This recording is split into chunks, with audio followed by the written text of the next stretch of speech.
The radical, fundamental principles of freedom, rational self-interest, and individual rights. This is the Yaron Brook Show. All right, everybody, welcome to Yaron Brook Show on this Tuesday, December 9th. I hope everybody is having a good start to your week and that things are going well. Let's see what I want to tell you. Yeah, I did an interview the other day, yesterday, I think. Like yesterday? Maybe it was yesterday. With HumanProgress, HumanProgress.com.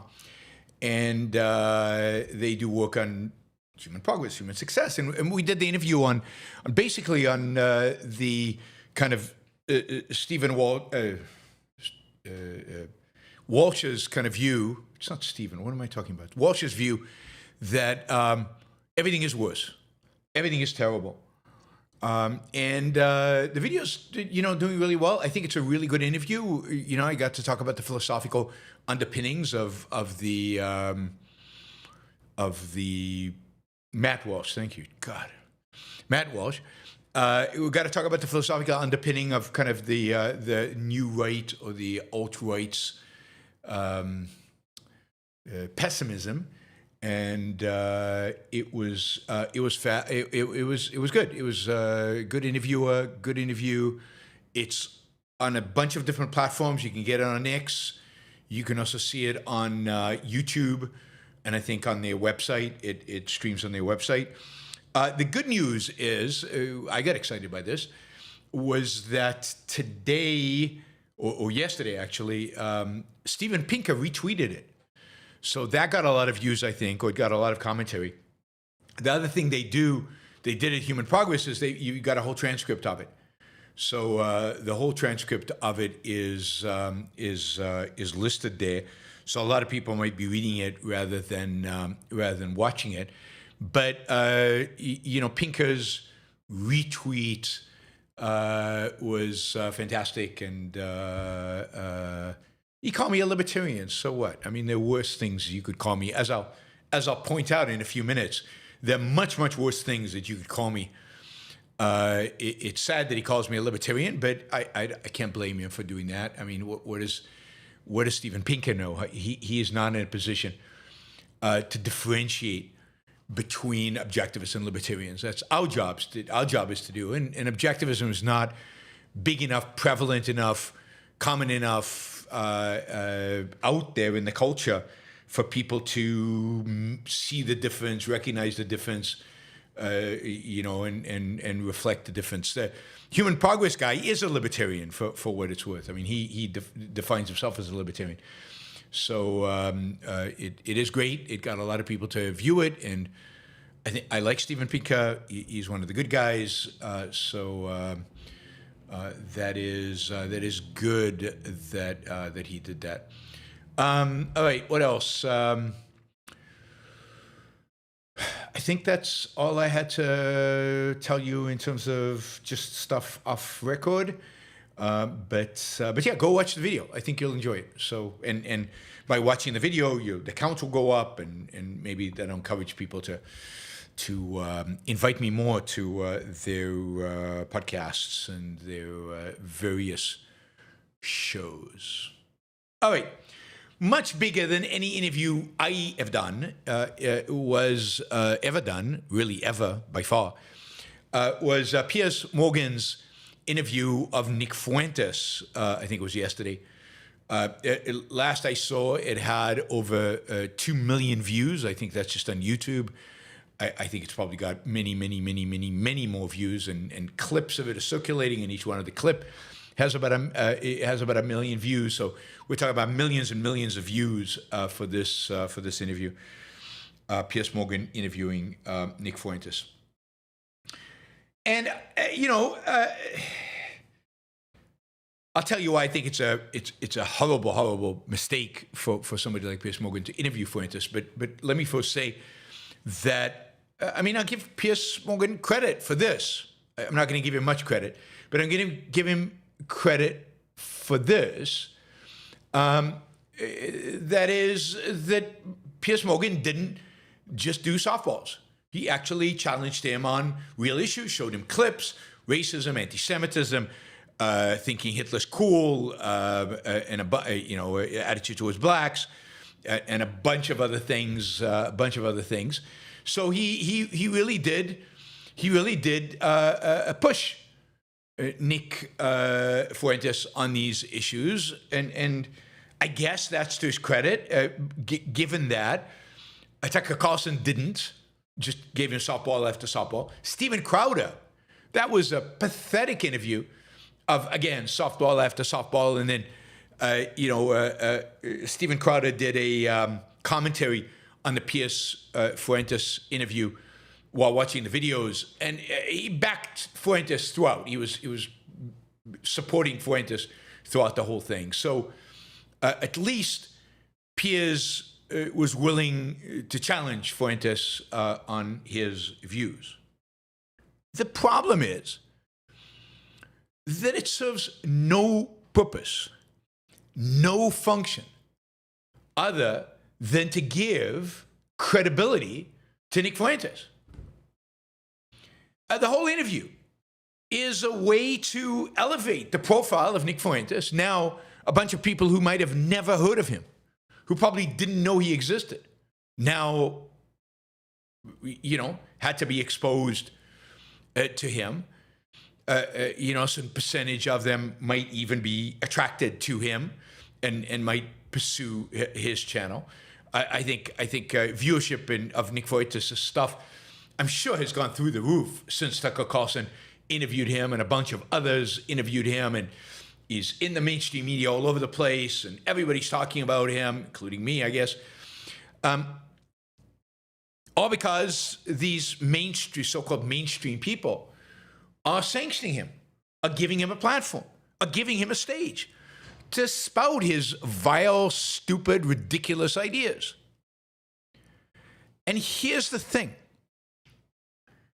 While Fuentes' ideas are vile and stupid, Fuentes is not stupid. Fuentes is smart. Fuentes is smart. He's definitely a lot smarter than Piers Morgan. Fuentes knows what he's doing. Piers Morgan does not. What was the purpose that Piers Morgan set out for himself in interviewing Nick Fuentes? To show that he's a racist? Nick Fuentes admits it openly. To show that he's anti-Semitic? Nick Fuentes just shrugs it off and denies he's anti-Semitic, and denies he's a Holocaust denier, and claims everything that related to that was a joke. To show that he's a misogynist, Fuentes just admits that. He has no problem. He has an exchange between Morgan and Fuentes. You're not gay. Fuentes says, no, but women are very difficult to be around.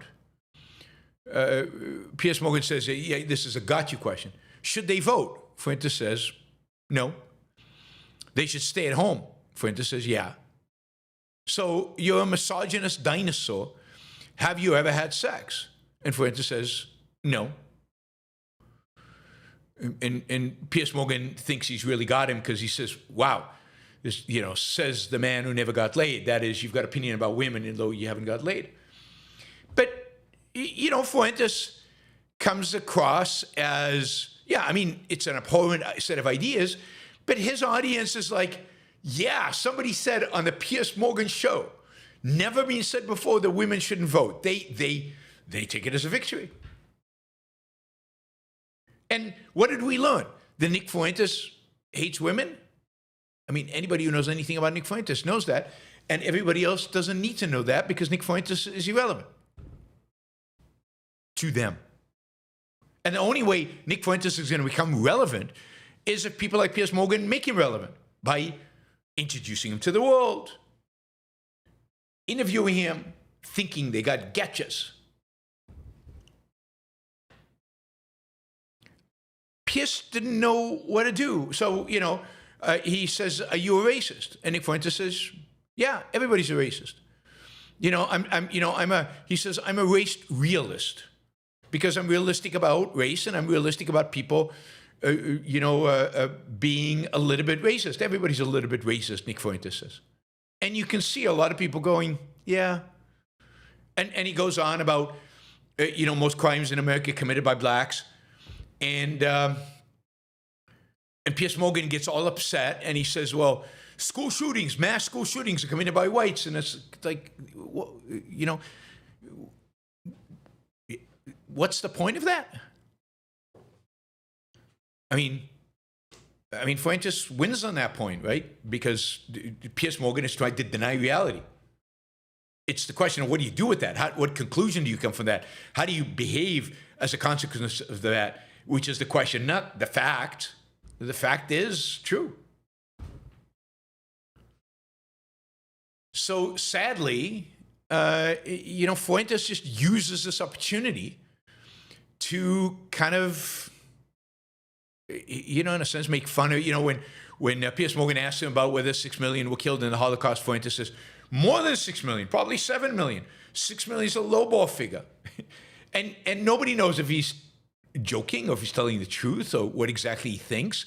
And Fuentes doesn't care because it's not about the truth. It's not about what he thinks. But it's about a general nihilistic, hateful agenda. That's what he's about. So what are you going to get? A nihilist? What are you going to get at somebody who's hateful? What are you going to get somebody, he said something horrible. Well, but that's his whole shtick. His whole shtick. Everything about Nick Fuentes is about saying horrible stuff. So what's the point? Like, the only thing that you could try to achieve in an interview like this, if you were going to do it, was to show that Nick Fuentes is a nihilist, and to show that, in kind of concrete terms, force him into a corner of saying things that reveal his real kind of political, intellectual, purpose. And I don't know how you do that. It would be difficult to do that. It's not easy to do that. But that's not what Piers Morgan, he showed him to be crude and a racist and a misogynist and he denied anti-Semitism, but okay, who knows if you agree with him or not. And he said some other horrible stuff, and they got into an argument about Nick Fuentes' father, but nothing that anybody who cared couldn't have found out very, very easily. And you platformed him in front of now 2 million views in 15 hours, according to Piers Morgan's Twitter account. He's very proud of this interview, and he keeps touting its success because he got a lot of views. And, most of the comments under the reviews were supportive of Fuentes. Fuentes went on a whole thing about being Catholic, what Catholic doctrine requires. And even though Piers claims to be a Catholic, he didn't understand what he was doing. He didn't understand what Fuentes was talking about, because Fuentes is, again, more intelligent and knows what he's trying to do. And he knows who his audience is. He knows who he's playing to. And who is Piers playing to?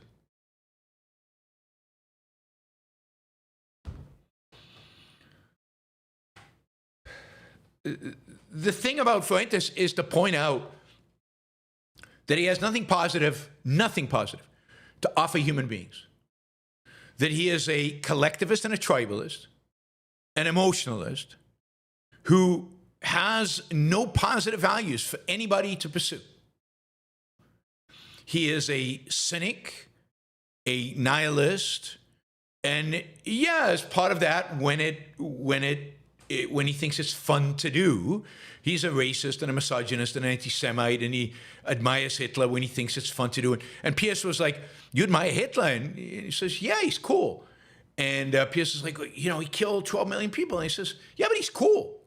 Yeah, he has these cool, uniforms, and he does these cool public events and cool architecture. Cool. He was cool." And what does Piers do about that? I mean, it's the same, by the way, as Curtis Yarvin that I showed you the clip the other day of Curtis Yarvin saying that what turned him on, what red-pilled him, what made him realize that everything around in the world was, something was really wrong in the world, was when he saw this video of images of decadence in the West juxtaposed against Nazis, well-dressed Nazis in their uniforms.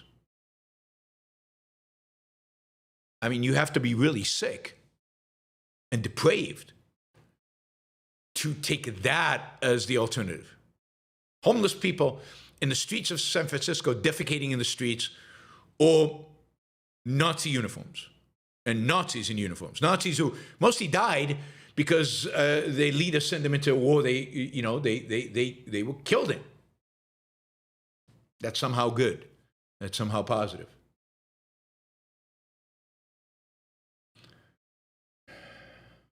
So you've got to show the nihilism.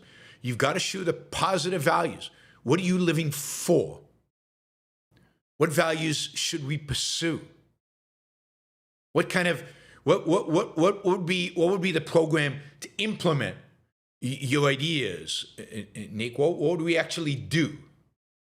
And then you can show how empty and contentless and stupid, and there's nothing there. There literally is nothing there.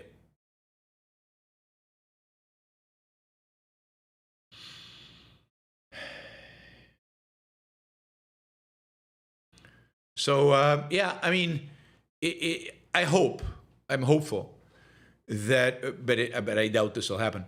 I'm hopeful that, this is it, that this is like the peak Fuentes, right? Doesn't get bigger than this. It's peak Fuentes. At this point, everybody knows who he is, so he gets the followers that he gets. He doesn't attract any new people. Before all this attention, a significant proportion of the people following Nick Fuentes were all kinds of bots. I don't know if a majority, but a significant number of them were just bots from all kinds of places other than the United States. And now a lot of people are following him. A lot of people know who he is, and this is it. Hopefully it dies here, and hopefully, the show dies, and his appeal dies, or it gets relegated to that corner of the internet where these weirdos and creeps and horrible people actually reside. Sadly, I don't think that's going to happen. And one of the reasons I don't think that's going to happen is because I did a post commenting on another post, a post on something I told you about, this post about this contractor complaining about illegal immigrants and about them taking jobs, and now that ICE is going after them and arresting them, how much more jobs he's getting and how much more money he can make and so on, and how good it is. Well, I posted this with a comment, I reposted it with a comment: Americans afraid of competition is pathetic and un-American. And it's like I open up the doors to hell. Unbelievable, the response to me. As of a few minutes ago, 924 comments. I don't know if I've ever gotten more than that.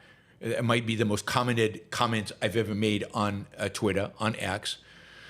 I will say, there are 211 likes and 85 retweets, so, that's something. Maybe I've got a little bit of support out there. But 924 comments, all of which are, I could say anti, but are horrific. Horrific.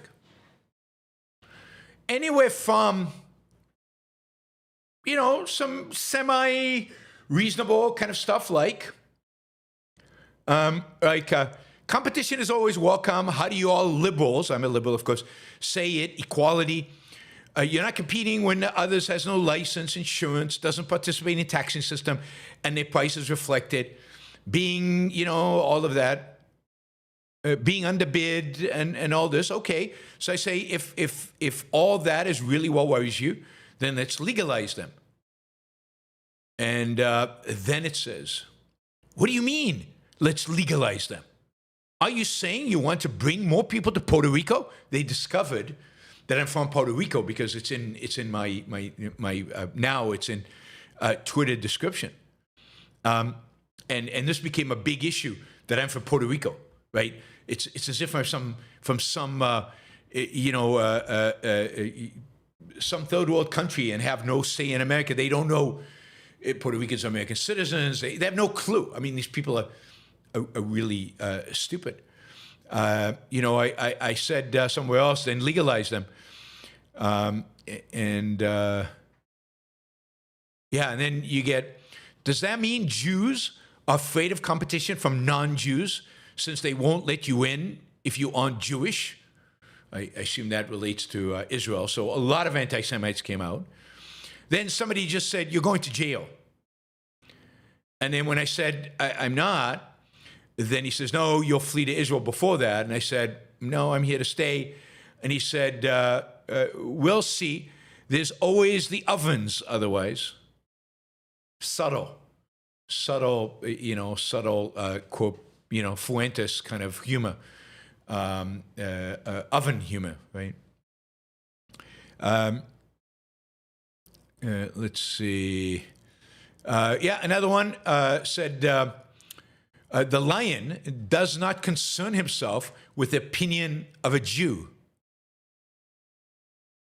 All right, we got some of those.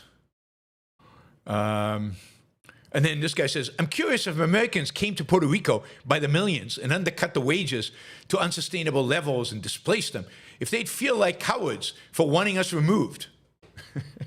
Not realizing Puerto Rico is part of America and Puerto Ricans are Americans, so it doesn't quite work that way.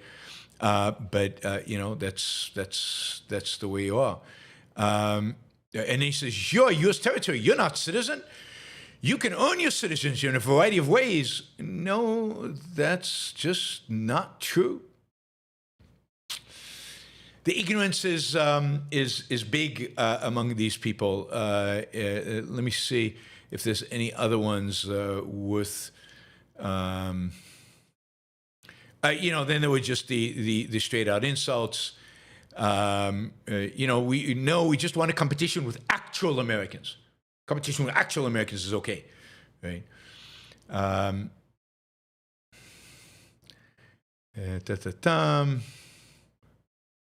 Oh, somebody called me a faggot with lots of T's. I'm not sure what that means.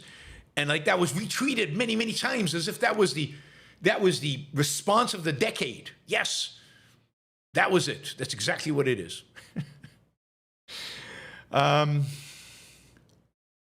Of course, everybody posted, dozens posted open borders for Israel as well, over and over and over again, as if that is a legitimate response to anything.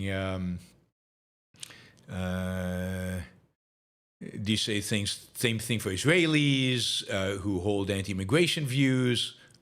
I do to a large extent. I got a lot of this. We're going to deport you. So they're going to deport me. They're going to send me out of the country. I am gone.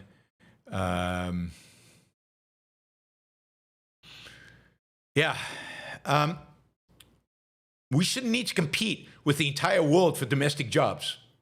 Huh? You shouldn't. I didn't know that. Shouldn't need to compete with the entire world. Only need to compete with people who have officially a passport. And if people can make better things overseas and cheaper things overseas, we can't compete with them. So we're just going to build walls, no trade, no immigrants. We're just going to build walls and compete among ourselves. That's the level of ignorance and stupidity that people have gotten to.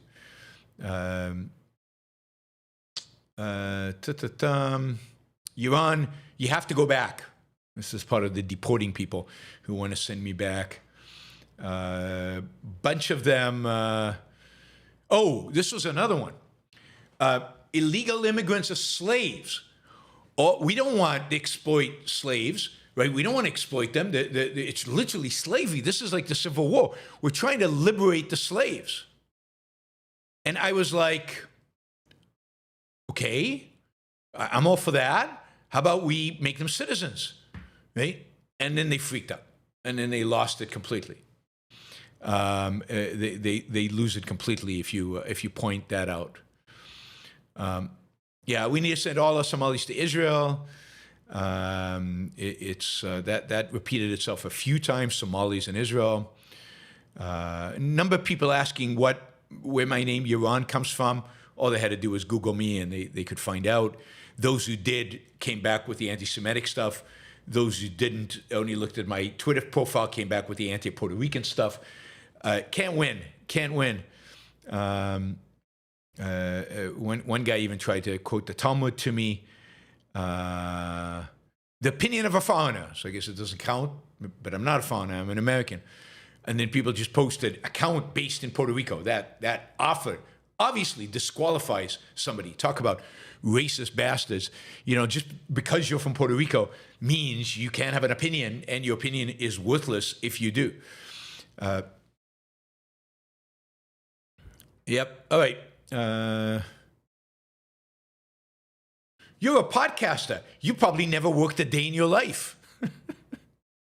The labor dumping that is tearing apart my generation will stop. Civil engineer, worked on construction sites. Maybe engineering doesn't count as work. I don't think my contractors would have agreed exactly. But yeah, podcasting is a work. I know it doesn't appear that way. I just come up and speak and talk to you guys, but it turns out podcasting is actually work.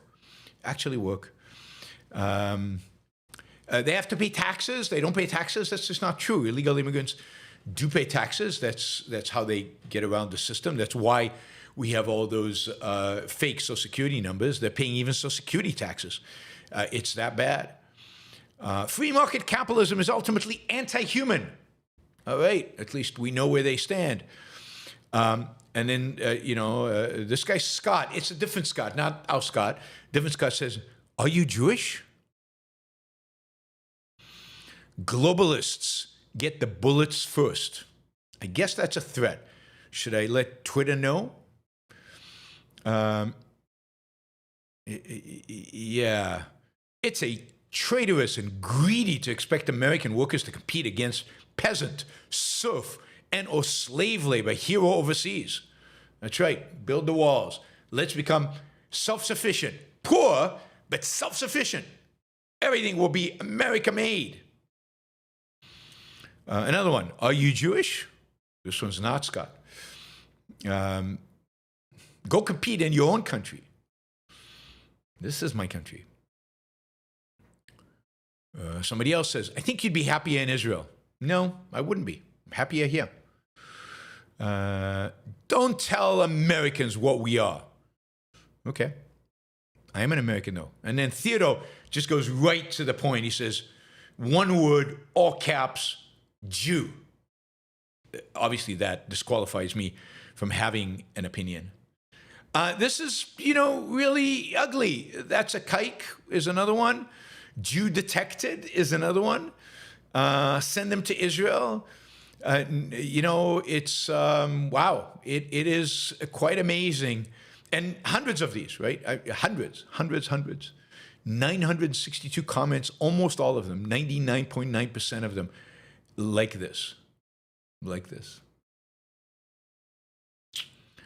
And my guess is, it's hard to tell who these people are. I mean, they might be bots, but my guess is a lot of them are, the kind of Nick Fuentes fans, National Socialists. That's basically what they are, because a lot of them advocate for socialism. This one says, end white genocide. You are sick, cowardly villain. White genocide happening in America. I didn't know that. Some of them are bots, but if you look, you can look now at a profile and you can see where they come from. And, most of them are coming in the United States. So bots are typically from outside the United States. It's interesting. It doesn't tell you where in the United States they're from, but one guy just said boomer. I guess that is the ultimate insult. Is go away, boomer, is another guy. I'm a boomer Jew from Puerto Rico who used to live in Israel and has dual citizenship. I think that basically makes me like the most evil person on planet Earth, like Dr. Evil. Right? So some of them are just ignorant of economics. Some of them just don't understand what competition actually means. But most of them are just disgusting, horrible, just horrible human beings that it goes a lot beyond ignorance. It is about anti-Semitism and racism and just bigoted, horrible, angry. I mean, disgusting. And my guess is most of them are young. And yes, some of them, there's more Jew noises, and there's a picture of Hitler. Yeshua killed 6 million Jews. They ain't up here. He's in heaven. Hitler's in heaven saying that. So it just goes on and on and on, right? So this is where the culture is, a piece of the culture, not majority of the culture, but this is the way a big part of the American culture is today. And it's pretty scary. This is what Nick Fuentes encourages, supports, builds on. He takes that anger and he funnels it in this direction. And this is what percolates the surface. I mean, I had a very, very similar thing when I went after the alt-right in 2016. Right, in 2016, when Trump was running and the alt-right first emerged, and I had swastikas sent to me and, ovens and Jew and all this stuff, all this anti-Semitic stuff thrown at me in 2016. Didn't amount to anything. They went away and never heard from them again. But it's still out there. It's prevalent, and Fuentes is giving them a home, and people like Piers Morgan and Crowder and Tucker Carlson. And Crowder is disappointing because I thought he was a little better. All of these people are legitimizing this kind of attitude, all by interviewing Nick Fuentes and by defending Nick Fuentes and justifying Nick Fuentes. All right, just one other thing about illegal immigration. So there is there's this common trope on the right that that people constantly use, that basically says that basically argues that the Biden administration did this on purpose. They brought all these illegal immigrants into the country on purpose. It was all a plan. It was all, they wanted to flood the country with illegals for whatever reason. You can make up whatever reason. They'll all turn into citizens and they'll vote Democratic, although a lot of them voted for Republicans. And on and on and on and on, this idea that it was all a Democratic scheme. And there's actually a good article out that basically shows, I think, quite convincingly. And I didn't need to read the article because I think I was already convinced.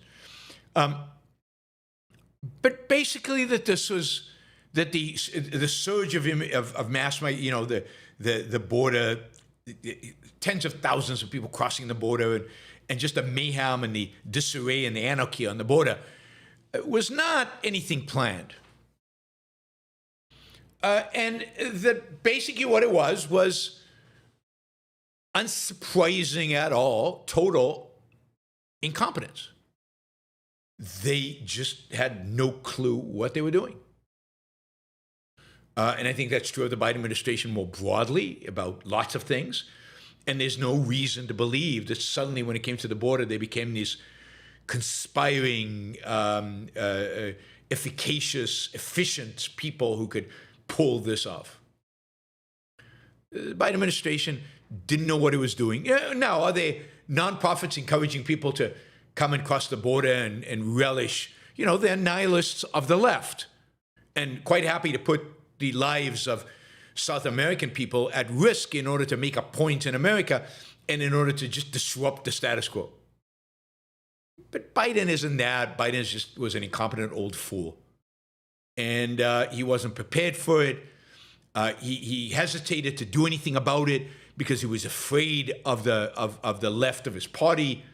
But there was no coherent vision, no coherent strategy, no coherence. I mean, if you saw Biden, you know that there was just nothing coherent about Biden. He was just not coherent. And I think that's usually the case. It's rare that things are a big part of some big plan, big agenda, big ideology. I mean, the same thing with Trump. Trump is not it's not about some big strategy, ideological strategy. With Trump, it's basically corruption, and some very, very primitive views about some economic things, and just loving and embracing the bully in him.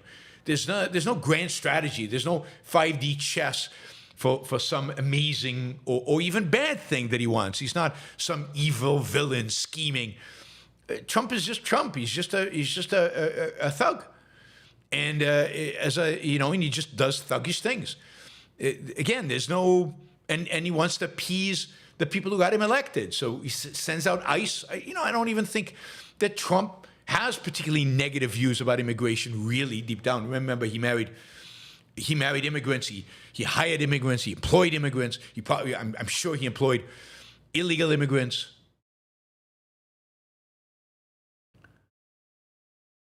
It's not a Trump idea. It's what appeases his base. It's his base that's ugly. I mean, he's ugly, but it's his base that has really, really ugly ideas.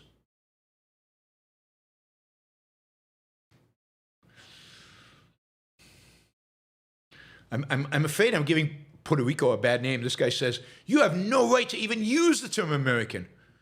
Okay, Puerto Rican? We just hate filth. You remember that joke at the Republican National Convention about Puerto Rican being this floating island of garbage? Yep.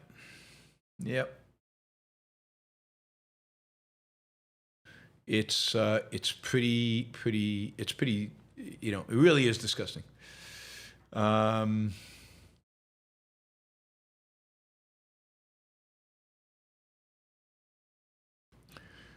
right. Let's see, where are we? Nvidia. Just when you thought you'd seen it all, Donald Trump on Friday, I think it was,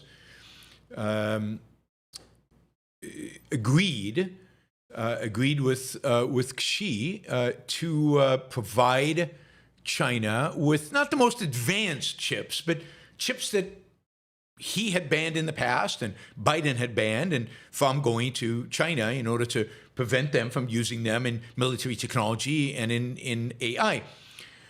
These are the H200 chips, which are the workhorse of much of AI tech today. They're not the most advanced chips, but you can get a lot of them.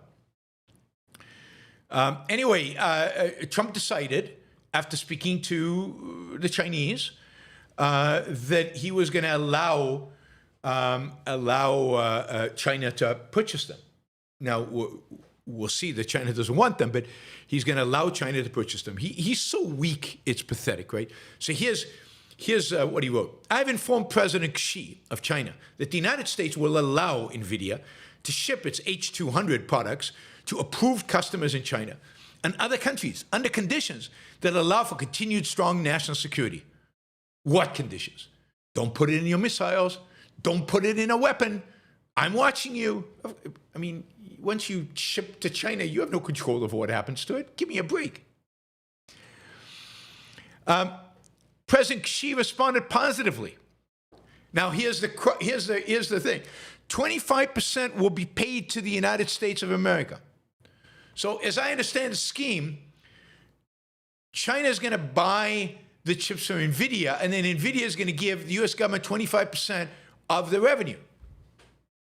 Why? How? How does this make sense? What's going on here? This policy will support American jobs, strengthen U.S. manufacturing, and benefit American taxpayers. The Biden administration forced out great companies to spend billions of dollars building degraded products and that nobody wanted. A terrible idea that slowed innovation and hurt American worker. What is he talking about? Oh, maybe alternative energy? I don't know what he's talking about. That era is over. We will protect national security. No, you're not. You're sending the chips that are used in the missile to China. What are you talking about? He's completely lost the plot, other than he cut a deal with Nvidia. Nvidia promised to give him 25% of the revenue. And it's not to him personally, granted, but it's America. America, we got it. So he's giving the Chinese, right? Here's somebody posted this. Josh Rogan posted this. I think it's really clever. Lenin said, this is a quote from Lenin, "The capitalists will sell us the rope with which we will hang them." Xi to Trump, "Sell us your advanced AI chips and we will kick you back 25%. Trump, deal. The only thing wrong with that is that it's insulting. It's insulting to capitalists to call Trump a capitalist. I mean, this is a complete reversal of export controls. Now, whether it makes sense or doesn't make sense, if you had a strategy around China, we could argue about it. But a lot of people in the AI space are saying this now puts China on par with the U.S. They can now compete with us. If we had a huge advantage over them in the past, we're now going to have one given this. Yes, we'll still have a bit of advantage because the more advanced chips are ours, but it's not that big. And it's just... And of course, this is all done, and Trump makes the point, it's all done in the name of America first. Damn those foreigners. Hate those foreigners. It's all America first. So as,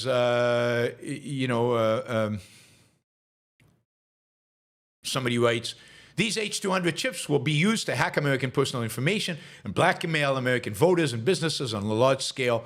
Trump is selling your personal security to the highest bidder, and Republicans... Republicans will not take a stand against him. They do not. They do not. This is kind of funny.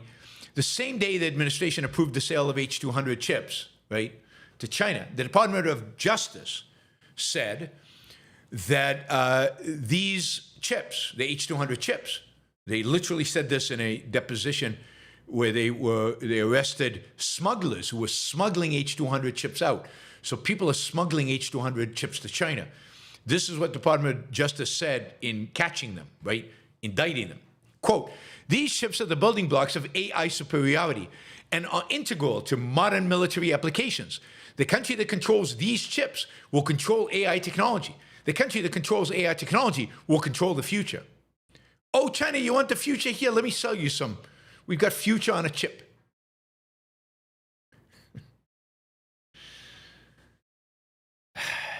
Unbelievable. And you guys tell me that Trump is the greatest president in American history, or one of the greatest presidents in American history.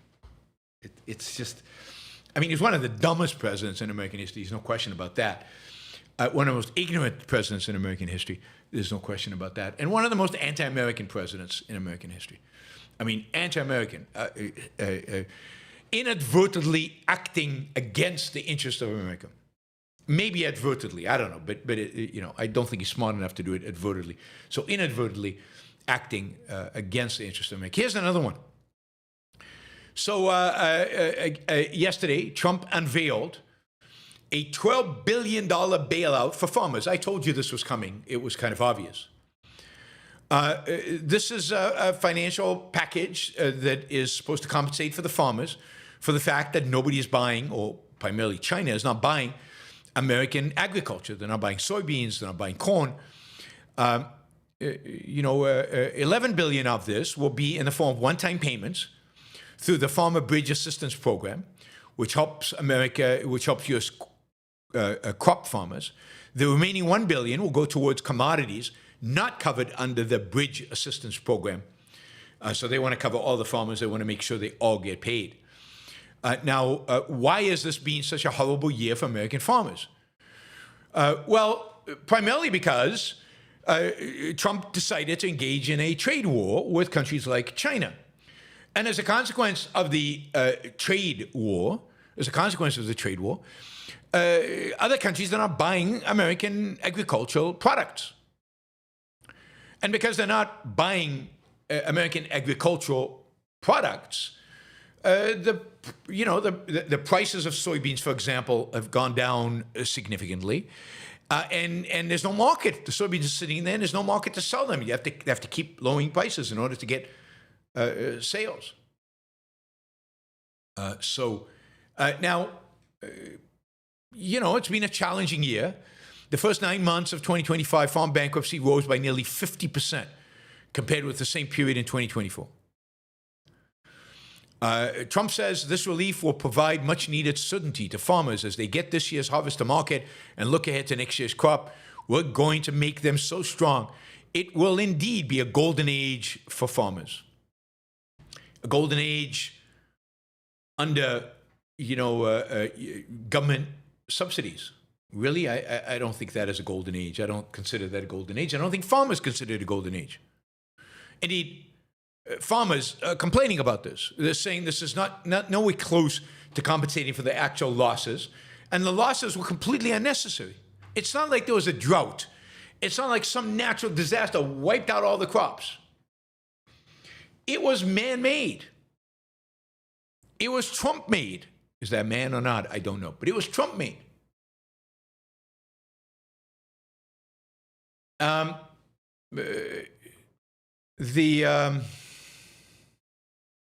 Basically, the tariffs on China cut Beijing's imports of U.S. soybeans from the usual 29 million metric tons annually to zero. And then a deal was cut in October, and, they're buying a little bit of soybeans now, but nothing close to what they usually buy. Roughly half of all American soybeans are exported each year. About a quarter go to China. That's gone. Now, Trump says that China's pledged to buy 12 million metric tons of American soybeans this year and 25 million metric tons annually for the next 3 years. And when he did that, soybean prices went up a little bit. But the reality is that China has only bought about 20% of what it agreed to. China in the past has agreed to buy soybeans under other deals with Trump and did not. A lot of farmers sold their soybeans before the deal was cut when prices were really, really low, and for them, it's too bad. Now, there are also bumper crops.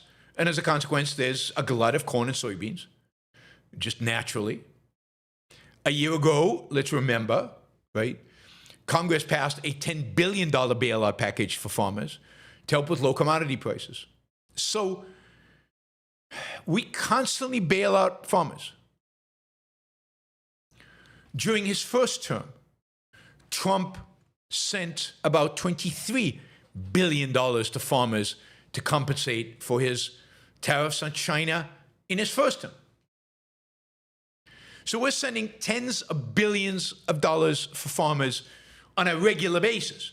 And then add to that more tens of billions of dollars when Trump does something that pisses off the Chinese and they don't buy anything from the farmers. It's just despicable. It's just despicable. that all of us have to be sacrificed for the sake of American farmers. Again, we're talking about Donald Trump, the champion of capitalism, the champion of cronyism, the champion of turning our farming community into a community of leeches, of parasites, off of the federal government.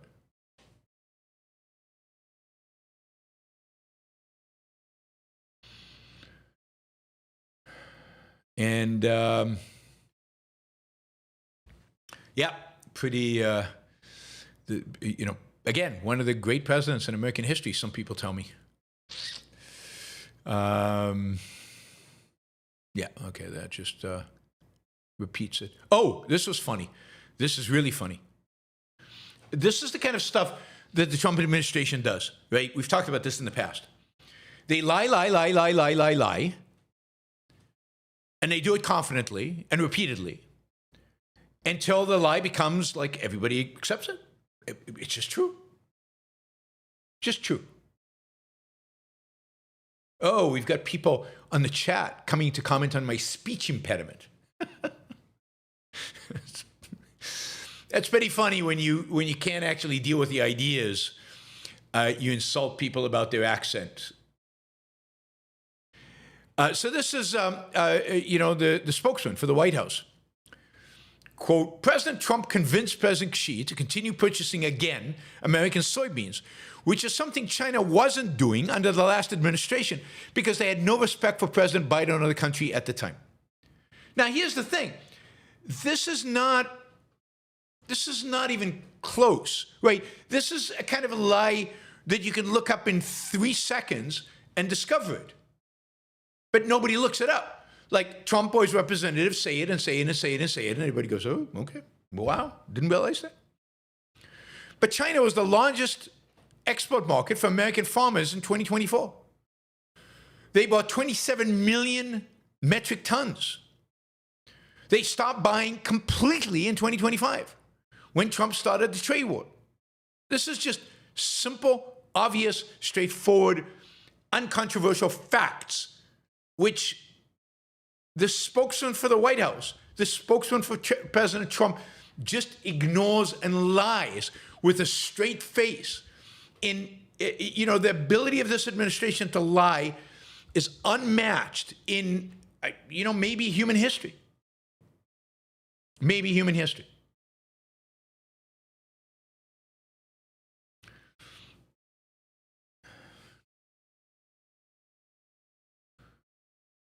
All right, let's see. I'm just following my my Twitter feed because it's kind of funny. Let's see. Every single time they say, right? Born in Israel. That's right. Every single time they find somebody they disagree with, turns out they're Jew, right? That's what they're getting at. Yeah. Repent or you're going to perma-jail. Scratch any accolade of Ayn Rand and you'll get a revisionist Zionist in no time. That's me. So yes, they're all out there. Anti-Semitism is strong and with us, and quite. It would be chilling if I thought, these people are unserious and absurd and ridiculous. All right, let's see. Farmers upset. An Arkansas farmer says it's a far cry from what we need. Just the loss in corn this year was over 16 billion. The loss in soybean is around 11 billion. Cotton and rice, even bigger losses than that. 12 billion is not going to make up for this year. It used to be that American farmers were too proud to take welfare. Granted, that was before the New Deal. But it's just unbelievable that here they are groveling for more. No, 12 billion not enough. We need more billions. Send us more billions. We lost money this year. The federal government, all Americans should subsidize our losses. What the hell? Why? Why shouldn't they go bankrupt? Why shouldn't they go out of business? There's no market for what they produce. Now, some of it is Trump's fault, certainly soybeans. But, you know, what about the cotton and rice? I mean, think about it. Do you know that they actually grow rice in California? Rice, which is a massive consumer of water, is grown in a state that has constant shortages of water. So why are we growing cotton? I'm sorry, rice or cotton, maybe. I don't know. And there are plenty of countries in the world that grow rice pretty cheaply, it'd be my guess. Vietnam, Thailand, China, but you know, let's say we don't want to buy from China. My guess is you could grow rice in Africa. We could just import all that rice. What about cotton? Should we be growing cotton in America? Really? Seems like, nah. Seems like you can grow cotton a lot cheaper and a lot better elsewhere around the world and just import it here. So this is the kind of protectionist, anti-capitalist, anti-freedom policies that the Trump administration embraces, that most Americans, sadly, embrace. They're not interested in freedom anymore. They're not interested in liberty anymore. They're interested in their, quote, American job. They have a God-given right to hold their job for life. Or their American farm. They have a God-given right for their American farm for life. Or their, you know, or their American wage, as if, I mean, this is the divine right of stagnation. Over and over and again. Americans want to stagnate. They don't want growth. They want to stagnate. They don't want to become richer. They don't want to become more prosperous. They don't want better technology. They just want the same. They want everybody who doesn't look like them out, and they want to stagnate.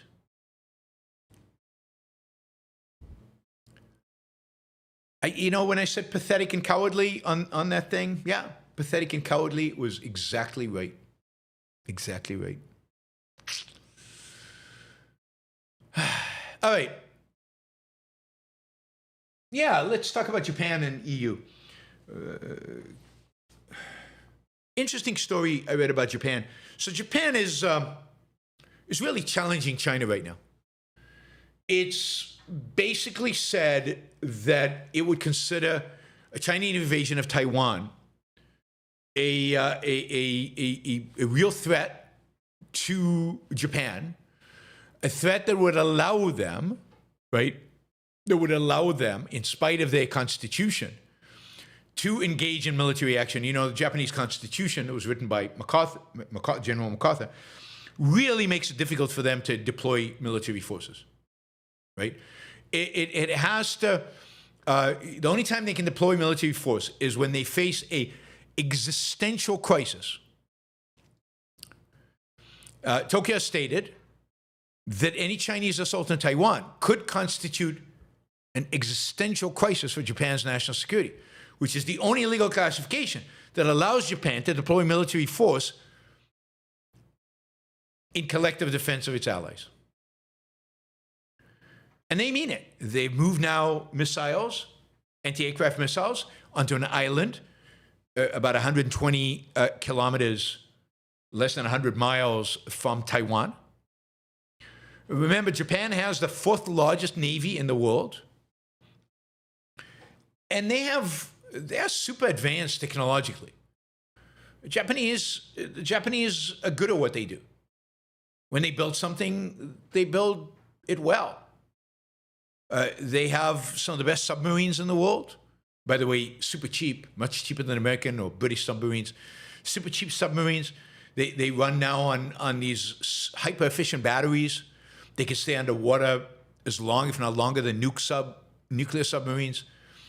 They have amazing submarines. But generally, they have a phenomenal fleet. And it seems like Japan is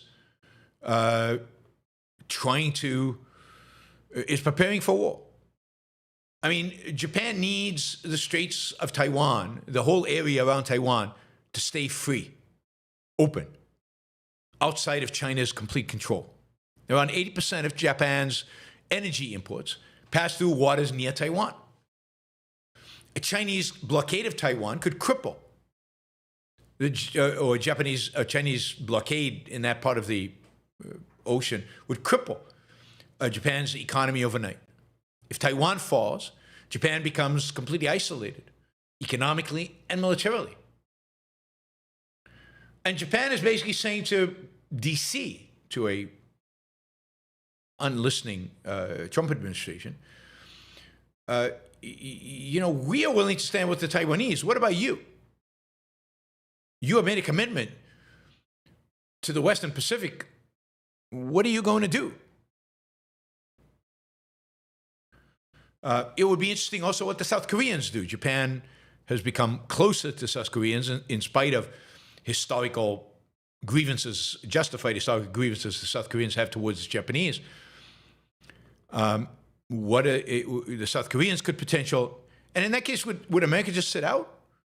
Would it let its allies just do it alone? Would it ignore what's going on? America has a lot of troops in the area, in both South Korea and in Japan. Would it just let them sit there? I mean, one of the things that is a real guarantor that China will not invade China will not invade Taiwan is strength. I mean, Trump claims this is his basis of his national security plan. Peace through strength. If America is perceived as strong and as America states they will stand up against the Chinese, they will not invade Taiwan. They don't want to lose. And yet, it's exactly that policy that Trump is betraying by staying completely silent on this issue. America is sending another aircraft carrier to the Western Pacific, so maybe that is the U.S.'s recognition that there is some issue there. But otherwise, nothing is being said. What is interesting is I didn't realize the extent to which America, defense-wise, relies on Japanese technology. It reminds me of the situation with Israel, the extent to which the U.S. relies on Israeli technology. But it turns out that U.S. anti-missile defense systems against hypersonic threats, Chinese or Russian, almost entirely depends on Japanese technology. The SM-3 Block 2A and the Glide Phase Interceptor, the two most modern anti-missile defense systems that the United States deploys, have basically been co-developed with the Japanese, with most of the sophisticated electronics being subcontracted to the Japanese because nobody in the U.S. could make them. It is a reality that the United States today, the machine that makes all chips possible comes from the Netherlands. The F-35 would be a far inferior airplane if not for what Israel has learned from using it and the kind of technology Israel has introduced into the F-35 to make it better, that is then embraced by the United States. The United States is made stronger in so many different ways by its allies. And if you get anything from the NSS, the National Security Strategy, you get the attitude that America doesn't care about its allies. And yet that attitude is unbelievably self-defeating and anti any kind of rational America First strategy. So again, the Trump administration is undermining American security by not actually engaging with our allies and not giving a space for our allies in our national security strategy. I told you Israel has no place there. Japan is barely mentioned. Europe is only condemned. Israel is mentioned, again, barely. Islamist threat is not mentioned. China as a real threat is again marginalized. Russia is not mentioned as a threat at all. it's a really pathetic document in many respects. But anyway, I was really happy to read this about the missile defense system, because I thought the United States had very little or nothing that could really stop the hypersonic missiles that the Chinese and the Russians have. But it turns out that one system is already developed, and the second system that would kill the missile in its glide phase is being developed right now by the Americans and the Japanese. And again, where the really crucial technology is being built by Japanese companies. And it's, Japanese has phenomenal precision instruments technology, just like the Germans do, and that America doesn't. And we want allies. We want friends. It's such a huge, unbelievable mistake to build walls and to isolate ourselves and to pretend that we can build everything ourselves. There is no way for the United States, for example, to build this, what is Trump calling it? This shield, this dome that would shield America from all missiles without the Japanese and the Germans and the Brits and the Israelis. Israel's building, it already has these missiles that knock ballistic missiles out of the sky. And it's building already the next generation. And that next generation is supposed to be able to deal with the hypersonics. And Israel is probably ahead of the United States in that kind of tech, because Israel is highly motivated to develop it because it's existential. And then the United States will benefit from that technology to the extent that it maintains Israel as an ally. Who is this idiot who keeps coming back? I keep blocking him and he keeps coming back just to annoy me. It's kind of, people have nothing to do with their lives. Their lives are so empty and shallow that the best they can do is come and just harass people on various podcasts I get, or at least me. I don't know if people. All right, I guess there's two, stories about the EU. The second one is positive. I mean, I take the story about Japan as positive. Japan is taking its own self-defense seriously. They are investing. They've got the technology to do it. They are putting the effort into it. They're not sitting on their hands. They're actually doing the right thing. Good for the Japanese. And they have the technological superiority over the Chinese to be able to build things that I think a lot of countries in the world couldn't even imagine doing. Europe, though, is in trouble. And there's this national security strategy document that came out highlights this, because it like slams Europe. And, Europe on Friday announced that it was going to fine Twitter, X, 120 million euro fine because of the blue checkmark. Because the blue checkmark doesn't actually verify your identity like it used to in the past. Now you just pay for it, and you pay for it, you get the blue checkmark. Now, really, what the punishing is the fact that X is not playing with their censorship ploy, with their, their kind of twisting the arms of Facebook and others to restrict certain speech on their platforms. And X is refusing to do it. And so they find them, but they didn't find them on that. They find them on another way. But that's basically what they are. And indeed, the NSS, the National Security Strategy, is right in the sense that Europe is losing when it comes to free speech. It's wrong to think that right-wing political parties are going to be for free speech. They're not. They never have been historically. They're only for free speech if it's their speech being censored. They're anti-free speech once they get to the power and they want to censor their enemies' speech. And it's absolutely true. I mean, thousands of cases exist in Germany, for example, against people who have insulted politicians. I mean, literally, the German chancellor is personally responsible for 5,000 cases because of people who insulted him, calling him a filthy drunk or stuff like that. And that's, you can sue oh, there he is again. This idiot is there again. He has a lot of different accounts. Do I have anybody who has what do you call it? The authority to moderate and can block these idiots for me? I don't know if anybody live now has that ability. And it's not just Germany, of course. The UK arrests people for stuff they post on Twitter, and it's pretty horrible. So yeah, free speech is indeed a really, really bad situation in Europe. And look, Europe makes a lot of money. Europe makes a lot of money by finding American tech companies. They keep finding American tech companies, and they make money that way. Miroslav, thank you. Really appreciate it. I thought I saw you there earlier.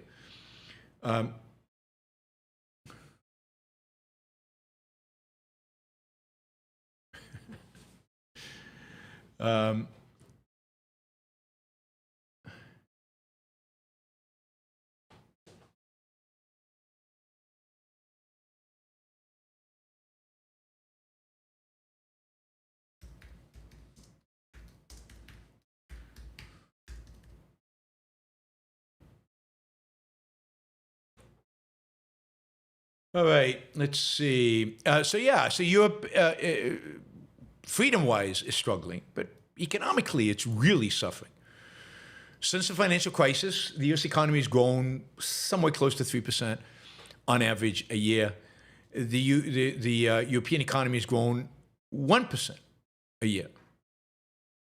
Now, that is a huge difference over time. A huge difference. In 2025, the combined GDP of European Union was 20 trillion. America was 30 trillion. In 2008, the combined GDP was about the same between the two countries. The GDP per capita, GDP number widens because of a difference in growth rate, 2% over, what is it now, 10, 16, 17 years. 2% over 17 years will do that to you. Europe is struggling, and if it continues like this, it'll fall behind dramatically to the US, and it could become worse. The German economy hasn't really grown in 5 years because of its ridiculous green policies.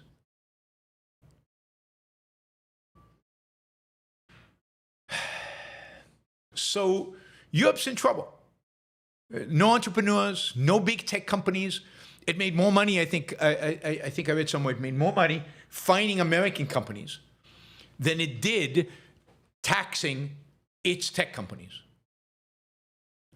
I mean, I'm against taxes, but you get a sense the fines are bigger on Americans because there's no tech industry in Europe, no significant one, no entrepreneurship.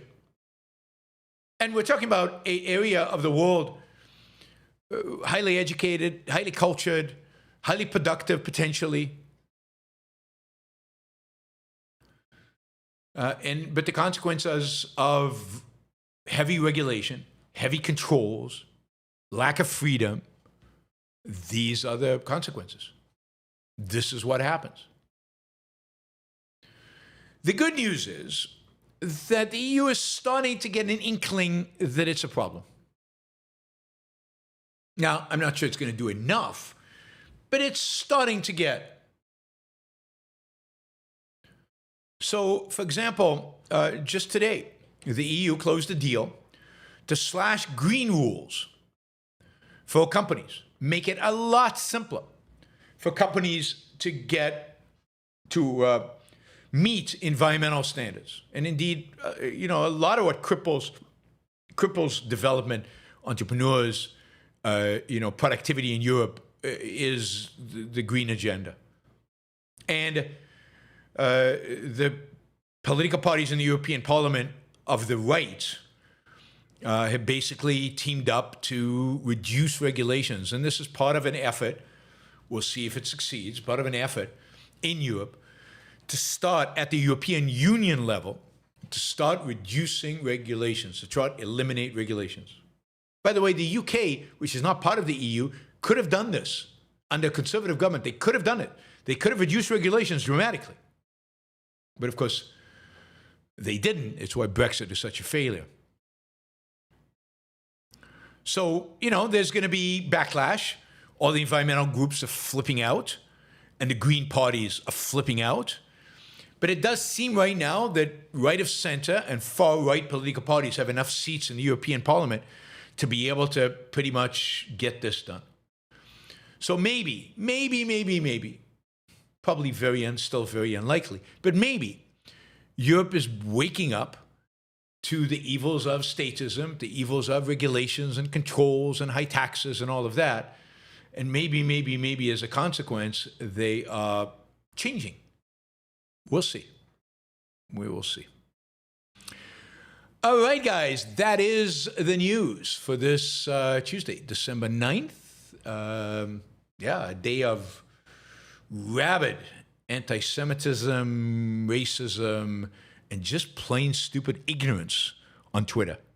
But then I think that's every day. It just sometimes it's targeted at me, so I notice. But that's every day. All right, guys, thank you. Reminder that this show is funded through contributions of people like you. And the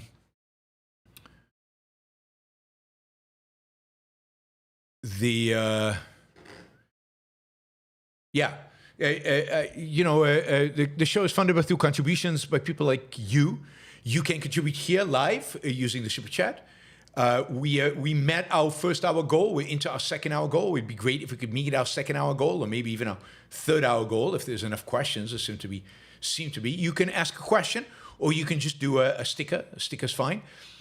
You could, Carl just did a $3 sticker. Thank you, Carl. Cesar did a sticker. Roland, Cerneric did a sticker. Let's see. I know we had others. Jack did a sticker, and Catherine did a sticker. So thank you, guys. Really appreciate that. Oops, I think I missed some. I think I had Jonathan Honing there. And so thank you, guys. Really appreciate that. That's a way to support the show without asking a question. But questions are great because then you get to shape what I talk about, which is perfect. I will mention our sponsors. The Ayn Rand Institute is reminding you that Ayn Rand Live starts up. Courses for Ayn Rand Live start up again in January. And you can sign up, aynrand.org/start here, and you'll get a link to where you can start up, where you can sign up. It is a fabulous program. You're going to get some of the best teachers in objectivism, going in depth into the objectivist philosophy, Ankargate. Nikos is going to be talking about kind of the ideas of the right from Mussolini to the alt-right today. So you'll get a real exposure to some of our best teachers. And what am I doing? Sorry, no, not that.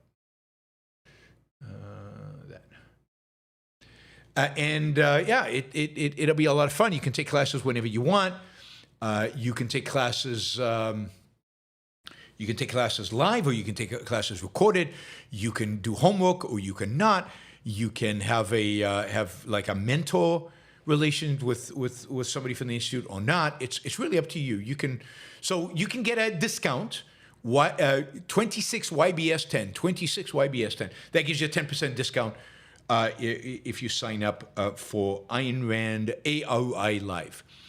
All right. We also have Alex Epstein. Alex Epstein is, of course, the #1 thinker in the world on issues related to climate change and environmentalism and energy and everything related to energy and power. So check him out. Alex Epstein. God. .substack.com. AlexEpstein.substack.com. And I think you'll learn a lot from it. Okay, let's remind you also that you can support the show by going to patreon.com and becoming a monthly supporter. And that is really helpful to the show because it makes it possible for me to track and to know how much money is coming in the months to come, approximately, right? People add and subtract, but overall, it's very predictable. I'm looking for 4 more people. We've almost got to the goal. 4 more people to sign up to Patreon this month. Maybe this week. 4 more people to sign up to Patreon. At $10, you get the podcast with no ads, and at $25, you get to participate on the video panel on my AMAs, the monthly AMAs. So sign up for that. Of course, $250, you get a one-on-one meeting with me once every 3 months. For $500, you get a one-on-one meeting with me every month. So those of you who can afford it and think the show merits the value, afford it and merits the value, then $500 is very, very much. I'm very thankful to people who can do that. That makes a huge difference in terms of growing the show. Let's see. Philosophical Detective says, "Did your son get a job where he went?" He's still looking for a job. So my son, who's a software engineer, who worked for Amazon the last few years, is looking for a job in software engineering, either remotely or in the LA area. So if you have anything, if you know of anything, I know some of you have already written to me. I really, really appreciate that. And I know he's talking to some of you. Some of you, he just wasn't qualified for the job that you suggested. Let me know. Send me something. You can send it to Yaron at yaronbrookshow.com, and that way, that way we can. I can let him know. It would be great if he found a job through the Yaron Brook Show. That'd be fantastic. All right, let's jump in with the super chats. Ron Gavrieli, €50. Thank you, Ron. Really appreciate that. Yaron, could you review the song Bailando Bachata? It's a bachata song. It's a Spanish love song. So refreshing. It avoids the usual needy, begging, whining, and helpless worship. I feel like a genuine celebration of values, almost an objectivist view of romance. All right. I will... look, yeah, I mean, bachata, it's bachata.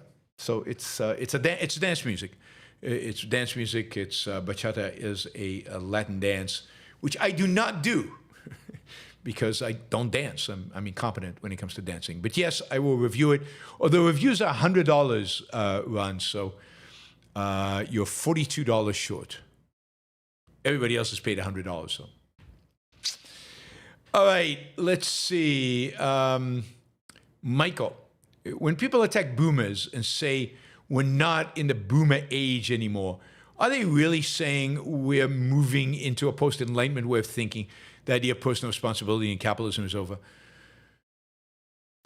I mean, I wish that anybody identified boomers with personal responsibility and capitalism. I mean, boomers are the ones responsible for what we have today. Boomers are the ones who created the modern world. And with all its downsides ideologically, there's nothing good about boomers that we should celebrate. The only thing good about boomers is they're not Gen Zers. But it wasn't like boomers were capitalists or advocates for the Enlightenment. I think they're basically saying, shut up, old man. That's all they're saying, is shut up, old man. And if the old man happens to agree with them, they won't say, you boomer. But if the old man disagrees with them, it's just shut up, old man. And you could have it from the left or from the right or anybody. It really just is a way to try to insult somebody into silence. It really has no, real ideological backing or foundation or real significant meaning. One second.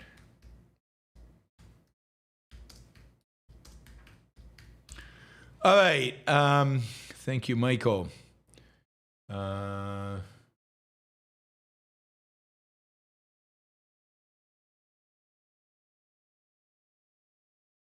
Let's see. JJ Jigbees, watching old episodes of Firing Line. WFBjr at least was great exposing the BS. Who's WF? William F. Buckley Jr. William F. Buckley Jr. At least was great exposing the BS. We don't seem to have talking heads who are quick or brave enough to do that. Piers and that generation is weak. Fuentes looked more honest overall. I think that's right. I think that Piers is very weak. You saw that when he tries to debate Douglas Murray. I think Douglas Murray is the kind of person you're looking for. I think you see that when Piers tried to debate Douglas Murray about Hamas. He's just weak. He was weak with Fuentes. Although, granted, at least he asked tough questions, which everybody else didn't. Everybody else softballed it. But yeah, you say what you will about William F. Buckley. He was smart and quick on his feet, and had opinions and wasn't afraid to stand by his opinions. Shazbot. Every lie incurs a debt to the truth. Eventually, that debt must be paid. That is from the TV series Chernobyl. That's a great line. That is a great line. Because at the end, reality is the truth. And at the end, reality doesn't budge. Reality is what it is. And you're ultimately, that's who is going to hold you accountable. Reality. Thomas, my brain is too full of Nutcracker, which I start conducting tomorrow in San Jose, to think of a good question. Happy December 9th. Thank you, Thomas. Really appreciate that. And it must be fun conducting the Nutcracker. I mean, that's such a fun piece, and it's a piece so associated with this time of year. So, yeah, good for you, and enjoy, and good luck with it. I mean, not that luck has anything to do with it, but have fun with it. Remo says, why do you think the man who shot Liberty Valance, why do you like the man who shot Liberty Valance? I find it a bit disappointing compared to other classical Westerns. I like it because it has the sense of a real idea behind it. It's not just good guy, bad guy, but it has kind of a message it's trying to convey, something it's trying to say. Not necessarily that I agree with that message, but I think it's a smart movie. It's a clever movie. It posits these two different types of people, the Jimmy Stewart character and the John Wayne character, each representing something different. One representing the past, one representing the future. And I think it just creates good drama, and does a good job of it. Not to say that it's the greatest Western. It's not. There are other Westerns that are much better, but it's good. It's good. It's a good movie. It's very well made, and it represents real conflict, and it does so in a clever way, and it's really dramatic and interesting and entertaining. Thanks, Remo. And then Remo says, value for value. Thank you, Remo.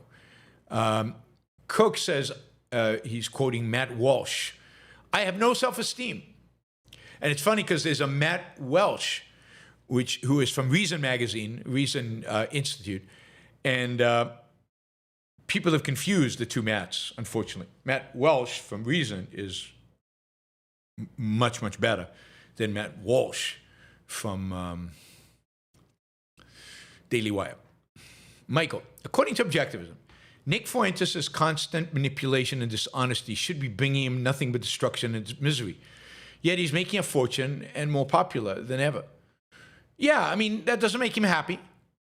If you watched yesterday's show with Gene, you know that happiness is not random, it's not arbitrary, and it doesn't come from just making money and being popular. It doesn't make him happy. The standard at the end of the day is happiness. And look, he's still young. There's a lot of years of misery ahead for him. And so I wouldn't consider Matt Fuentes as a successful at living. He's successful in manipulating people. So was Peter Keating. And Peter Keating was successful by the measure of money and being acclaimed and building lots of buildings. But he was miserable. And later in life, he was even more miserable than he was when he was young. Thoughts on dual income, no kids lifestyle, any downsides? Well, I mean, the only downside is not having kids. Having kids is an amazing experience. It's life-changing, it's inspiring, it's exciting, it's fun, it's interesting. There's a lot to be said for having kids. And it's a real challenge. It stretches you. You learn a lot about yourself, about the world, about human beings. So I think make sure that if you decide not to have kids, which is a completely legitimate decision, that you really think it through. And that's a decision you make knowing, in a sense, what you're giving up. But it's okay to give that up. So the only downside is not having the kids. But if you decide that you're gaining something greater value in their place, then that's fine. There's no downside in that sense. Michael says, was Nazi Germany heavily populated with Nick Fuentes types? He's young. Will he seek political power eventually? I don't know. I mean, it was definitely yes. I think the answer is yes. Not quite as. Nick Fuentes has got this smoke in his face constantly. He thinks he's funny. That's part of his shtick. I don't know if you had that. You had people committed to an idea. They had a positive in the, not really positive, but positive from their perspective, an agenda. They had an agenda. There's something they want to achieve. I don't think Nick Fuentes wants to achieve anything. I think he's just a nihilist. That's why I think he'll ultimately fall flat on his face. I don't think he'll achieve any kind of real political power because he doesn't have a positive agenda. He's not rallying the Aryan race to rebuild the world and conquer Europe and establish Germany as the greatest country that ever existed. I mean, it's not Nick Fuentes. He's just there to chip, to slam, to disintegrate, to destroy, to put down, to make fun of, in the name of what? In the name of nothing. He's a void. He's a zero. And in that sense, zeros don't usually attain political power. It's possible. Trump did. But Fuentes is even more of a zero than Trump. Michael, it's easier to collapse into nihilism than to rise to egoism. I don't know if that's true. And most of our intellectuals are nihilistic subjectivists to one degree or another. So young people are collapsing into a burn it all down mindset. And Nick knows how to make his mannerisms more antagonistic and nihilistic than anyone else out there. I mean, here's the thing. And I know I play right into this. So let's not exaggerate Nick Fuentes' influence. How many people really take him seriously? How many young people are really nihilists? Versus how many people go to Silicon Valley and working in Silicon Valley are trying to build something and create something and make something? I mean, a lot of people in Silicon Valley, you got a lot of young people in Silicon Valley building stuff, making stuff. There are a lot of young people in New York working at investment banks and in private equity funds, going into finance, building, making stuff. There are a lot of people all over the country engaging in work, mechanics and plumbers and young people building stuff, making stuff, who are not nihilistic. So let's not exaggerate his influence. Let's not exaggerate the amount of impact he has. He has an impact on basement-dwelling, people who've lost all sense of meaning and purpose in their life, who do nothing, who are losers, fundamental losers. Nihilism is not easier. It's easier to be an egoist. Nihilism is destructive, self-destructive. It's painful. It's horrible. It's sacrificing yourself to nothing and to nothingness. It's people are giving up because of this lack of meaning, and What we need to do is teach them that there is meaning out there. And there are too many attracted to this, but not that many. Let's not exaggerate it. And I wish the Piers Morgans and Crowders of the world didn't give them a platform to increase the number of them. Anem, when you say anti-immigration Americans are cowards, is that making people think you're not American? Is it better to say anti-immigration people? I'm trying to say that these people are un-American. And that's part of it. They're Americans who are un-American. Maybe if I'm saying Americans, it implies that I'm not American, but anybody who does 2 seconds of research knows I'm American. So maybe that's a good point. Maybe I should not call out Americans in that sense. Although the other thing is, there's a reason for Europeans to be anti-immigration that Americans don't have. And that's Islam. That's Islam. So, so it is Americans who are the problem here, not just people.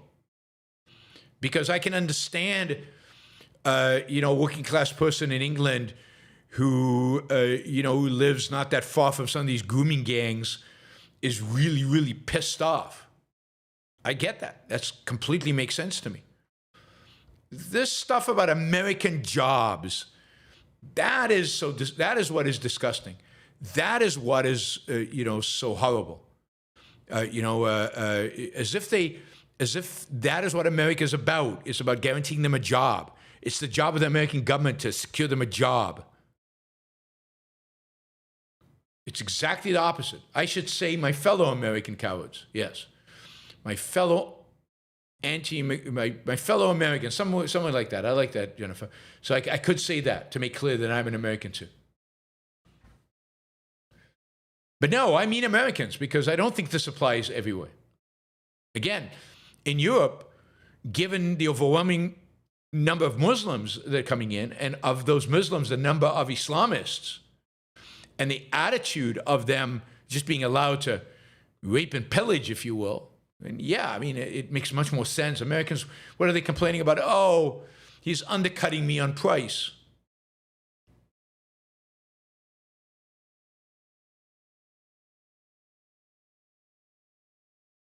I am pro-immigration overall. Even in Europe, I just think that, in Europe, there has to be a recognition that some people, their whole purpose of coming to Europe is to turn Islamist, and those people should be out. And there has to be a recognition that the rule of law applies to everybody. And if they're grooming gangs, they should be sent to jail for the rest of their lives. If they're raping young girls, they should never be allowed out. And the rule of law and discriminating against enemies would solve the whole immigration problem. But other than that, bring them in. Run, adding the remaining money for the song review. I hadn't known the price, and I don't accept an unearned discount. I pay full value for your mind, nothing less or more. Thank you, Run. I really appreciate that. Thank you. Lincoln, any advice on convincing center-left people towards objectivism? I've spent my first semester trying to convince the TPSU conservatives to no avail. Yeah, I mean, they're useless. I mean, you need to find pro-science, pro-American center-leftists, and use reason as your wedge. If you apply reason to these areas, what about applying reason to morality? What about applying reason to economics? And go for there and see if you have better success. Michael, not all of these racists are unemployed losers. I know quite a few well-to-do people who hold these bigoted, horrible ideas. Sadly, that is true. Sadly, there are quite a few who are not just unemployed losers. It used to be a time, not that long ago, where if you expressed those kind of ideas, people wouldn't do business with you. I'm hoping those days return at some point. Lincoln, what's the best Ayn Rand book to get teens into her work? Working on my English teacher from high school on her doing a unit on Ayn Rand in her class. Atlas and Fountainhead are terrific, but they're too long to make a unit for it in high school class. So what should I recommend? Anthem. I mean, Anthem is perfect. It's short. It can be combined with 84 and Animal Farm and other dystopia novels.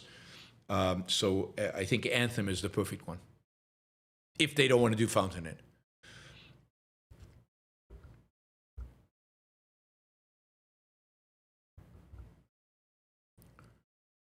Michael, part one, should we feel sorry in some way for these hateful losers? Their lives must be completely empty and miserable to post this hate. Or we can view them as having free will and chose to be destroyers rather than values. Maybe they're never being present with a positive worldview to choose from. I mean, maybe. I don't feel, I mean, I feel sorry for them. They're human beings who are far from living up to their potential as human beings, and that's sad for all of us. But it's also true that they're choosing this. So, you know, it's sad, but that doesn't eliminate the moral blame and the fact that we should judge them. We should judge them for what they're doing. Michael, suppose Fuentes became president, Trump is a below average, intelligent authoritarian that we can navigate around. If Fuentes level authoritarian can't be handled to podcast. No, but Fuentes is not going to become president. I mean, I thought Charlie Kirk could become president, and I think he would have if he hadn't been murdered. But Fuentes, I don't think can. He's too much of a nihilist. He doesn't have a positive agenda. And I think J.D. Vance can become president, and that's scary enough. That is scary enough. Andrew, there's arrogance in those who think IQ explains the world. They think others are too cowardly to admit a politically incorrect truth. Ignorance and arrogance often fit together well, don't they? Yes, there's no question. And of course, I mean, the funny thing about the IQ crowd is they're the ones who call me, he's a Jew, right? And they're all IQ people. And yet, according to all the IQ tests, you know, my people have the highest IQs in the world. So don't mess with us. That's according to the race realists. I mean, the ignorant, the cowardly, the cowards. That's why they use pseudonyms. None of them put their own name on their posts.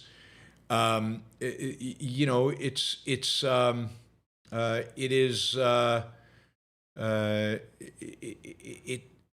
ignorant. They're ignorant and cowardly and angry and afraid. Fear is a huge motivation for them. Fear is a huge motivation for them because they know that in a real competitive world, they couldn't survive. They couldn't survive in a really competitive world. The Chinese will take their jobs. These other people will take their jobs. I mean, they could survive, but they can't imagine how. They're really afraid they couldn't survive. And then robots are coming to replace them as well. So they're really in trouble. Right? So they live miserable lives, but that's bad for all of us. It's not good for any of us. All right. That is it. I will see you guys tomorrow. I think at about the same time. And we will resume our discussion then. I'll fill you in on how goes my battles on Twitter. Bye, everybody.